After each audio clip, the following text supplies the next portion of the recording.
আসমান তুই কাঁদিস কেন অট্টালিকার পাহারায়। আমি বুঝি না ত্রাণ নিয়ে বুক পানিতে নামলেই কেন ব্যাকগ্রাউন্ডে এই গানটা চলে। ত্রাণ নিয়ে বুক পানিতে নামলে তারপরে ত্রাণ দেওয়ার পর ক্লান্ত হইয়া পিকআপে ফিরে আসার সময় ঘুমানোর টাইমে কেউ একজন ভিডিও করে, ভিডিওর ব্যাকগ্রাউন্ডে আসমান তুই কাঁদিস কেন। আসমান কি দেখে কাঁদে? আপনাকে ঘুমানো দেখে কান্দে নাকি আপনারা বুক পানিতে নামছেন এটা দেখে কান্দে? আর আমার প্রশ্ন হইলো, বুক পানিতে যখন আপনারা নামেন তখন তো মোবাইল ক্যারি করারই কষ্ট, আপনাকে ওই ভিডিওগুলাই করে কেডা? নিশ্চয়ই ভিডিওর ক্যামেরা ক্যারি করার জন্য আপনারা একজন এক্সট্রা করে নিয়ে যান। ওই একজন তো ত্রাণের কাজেও লাগতে পারতো। আমরা যখন বুক পানিতে নামি আমরা আমাকে মোবাইল কই রাখবো এই চিন্তাই বাঁচি না, এর লিগে আমরা মোবাইল রেখে যাই।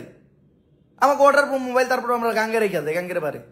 আর অ্যান্ড্রয়েড মোবাইল দিয়েও দেখি আসমান তুই কান্দিস কেন, মানে বুক পানির মোবাইলটা ক্যারি করে কেডা? মোবাইল ক্যারি করার জন্য একজন থাকে, মানে শুধুমাত্র ওই ভিডিওটা নেওয়ার জন্য আর ওই ভিডিওর ব্যাকগ্রাউন্ডে আসমান তুই কাঁদিস কেন এই গানটা লাগানোর জন্য, তাই না? আবার ওই যে পিক আপ দিয়ে ফিরার সময় সবাই ঘুমাইতেছে, একজন দেখে আছে কিসের জন্য দেখে আছে?